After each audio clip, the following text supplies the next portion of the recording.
Back with a video. I want to make this video short. We'll say like 5-6 minutes. I want to break it down. Game 7. When you look at the screen, what do you guys see? You see Game 2. You see Game 5. And you also see Game 6. The reason why those games are important is because those games are inefficiency games from one team or another, okay? Game 2 was a blowout for the most part, 120. Game 5 was 120 points. And then Game 6 was a game in which the Thunder starters didn't play the fourth quarter for the most part, and they scored under 100 points. Game 1 is the most pivotal game that you see here because of the fact that that's when the Pacers stole home court, but they had a letdown in Game 3. That Game 3, Game 4, when they could have just kind of cut. They could have won the series in Game 4, for real. They could have won. So here we are, Game 7.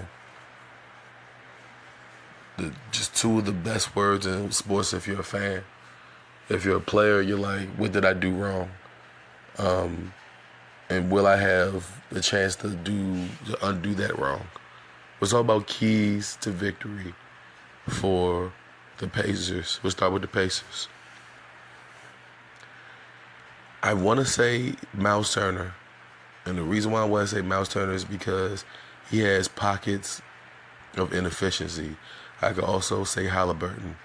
I could also say the Pacers bench.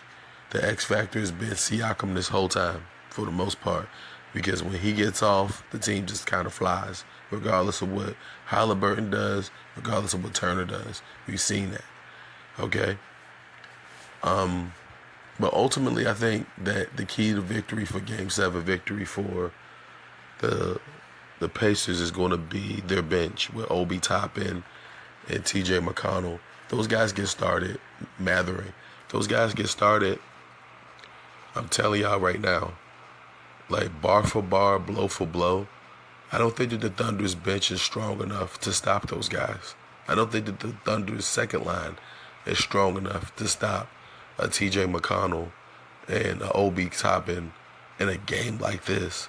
These guys are vets, and for the most part, they're starters on other teams. That's no offense to Caruso or Kasem Wallace. I'm going to get to them in a second. There's no offense to none of those guys. But I strongly believe that, like, the Pacers have, like, at least 8 guys that could be starters on other teams. At least 8. I can't say that about the Thunder to a specific degree. All right, we talking about guys that are efficient long enough, strong enough, every single game to put up points and to give you efficient defense. I can't say that about 8 to 9 guys on the Thunder like I can with the Pacers. And then looking at the Pacers, keys to victory, it's going to be Chet Holmgren, like for the most part. When Chet is a double-double machine, like the Thunder are damn near unstoppable. All right, when he grabs boards and he puts up shots, the Thunder are unstoppable because they can stretch the floor. And they need someone to stretch the floor. Hartenstein can't do that. That's the reason why I said, yeah, Hartenstein is a guy that can start on most teams in the NBA. Kasem Wallace, of course Caruso. But they go through large patches of inefficiencies. And in the playoffs, you can be inefficient because of there being a blowout risk. So there's always a blowout risk in the playoffs. All right, because teams get on their high horses, and the pace sometimes it increases so much to the point where one team can't keep up, like it did in Game 6. All right, and some people would say in Game 5 too. So, like, they need to be able to control the pace. I know there's a pun there. Pacers, you're playing the pace. Playing Pacers, you try to control the pace, but that's real. The Thunder. No, the Pacers have one of the quickest pace in the league when it comes to per possession. So I think that the Thunder are going to have at least 8 to 9 more possessions than they usually do because of the fact that the Pacers have such of a high pace. All right. Ultimately, who do I think is going to win Game 7? All right, we have to go back in order to go forward. Look at game 2. Look at game 5. If you're a betting man, you should bet that the Thunder are going to win. If the Thunder win, you should bet that they're going to score over 120 points because they've done it twice in this series, right? And that they're going to win the game. All right. You can look at the exact scores and try to figure it out. Bet the exact score and see what happens. Maybe you win $1 million or something. But SGA scoring over 38 points. If he doesn't get close to 40, like he either didn't get calls or he didn't take enough shots. And SGA is going to shoot at least 20 shots in this game. He should. I look at J-Dub and I say that he's one of the most consistent players that they have, and he has to play that middle ground. All right. So if SGA doesn't perform well, J-Dub has to put up at least 25, and he could do that. I think he did that in game, Game 4 for sure. He was really good in game 4. That's the reason why they took it. Him and SGA in the fourth quarter. So it's one of these things where I definitely look at the Thunder to try to control the pace. And if you're the Pacers, listen, if you're the Pacers, it's like Miles Turner has to show up at some point. Like he has to, like if Miles Turner hits a couple of early shots, the Thunder are in trouble. All right, they have to get their bench started early in that game. We're talking about before the first quarter is over, probably midway through first quarter. Those guys got to be in there. Toppin, McConnell, Mathurin, like, and then the thing, like Tyrese Halliburton can't be afraid to shoot. This is his chance. He scored 4 points in one of those games, I think game 5. That's unacceptable for somebody that people would consider to be a star. He has to put up shots. And this is his chance. This is his chance to say, hey, we weren't expected to win, but we're the champs. And the Pacers have the making of being the NBA champions because of the fact that they have a longer bench. And I expect for the Indiana Pacers to be able to be at least close enough to win this game. All right? I'm outright going to say it. I'm going to say it. The Thunder should win this game. They should win this game. This is their championship to lose.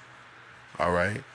But if you're a betting man and the Game 7 odds are linked towards the Thunder, which it should be, if the Pacers are anything close to plus 180 like they were in Game 6, I would bet the hell out of that. I really would. I would bet them as an underdog to win the NBA championship. But a smart man would pick the Thunder to win this game and score over 120 points. A smart man would do that. I think that the Finals MVP, I would give it to J-Dub, but it's probably going to be SGA. It's probably going to be him. Because in order for the Thunder to win the NBA championship, that guy has to score at least 35 points. I'm telling y'all right now. If SGA scores anything less than 30, the Thunder will lose this game. All right, they will lose if he does not score more than 30. Mark my words. Halliburton can have, he can have less than 20, and the Pacers be competitive. But we've seen Halliburton show up in big moments like he did in Game 1. I'd expect for Game 1 Halliburton to show up. And man, I know I haven't given a direct pick. I said I expect. I'm going to go out on a limb. I'm going to say that the Indiana Pacers are going to win the NBA championship. I'm going to say that. I think that Game 1 Halliburton shows up. So let me know how you guys feel down below. Do you disagree with me? Do you guys think that this is going to be a walk for the Thunder? It should be. The Thunder should score 120 and win the game. They should score 120 and win the game. You should bet. If you're betting on the pace, look, if you're betting on the Thunder, bet SGA to score damn near 40. Bet that the Thunder are going to win the game, and bet that the team total is going to go over. And if you're betting on the Pacers, bet the money line, bet them spread, bet Halliburton to get over 20, bet Siakam to get over 20, and there has to be at least another guy that gets over 20 for the Pacers to win the NBA championship. They could get that from anybody. They could get it from Toppin, they could get it from Mathurin, they could get it from anybody, for real. But that's the way I would bet it. I'd bet the Pacers spread, money line, and I would bet Halliburton to get over at least 20. Siakam over at least 20. And then the third guy, I don't know. It could be Turner. Don't know. So let me know how you guys feel down below. Like I said, this is Game 7. I only get to do this video once. Even with a voice that's not like 1,000%. I have to do this video. I love you guys, man. Make sure that you guys like, comment, and subscribe. Share this video as much as you possibly can. Until next time, peace out. Enjoy the game on Sunday. And I'll see you guys after the game on Sunday. I'll give you guys an exclusive breakdown after the NBA Finals. Stay here on YouTube. Subscribe, like, and share the video if you want to. You don't have to, but this is great content. Even with a raspy voice, it's pretty good. I'll see you guys next time. And until next time, take care of yourself and each other. I'm going to go get some cough medicine.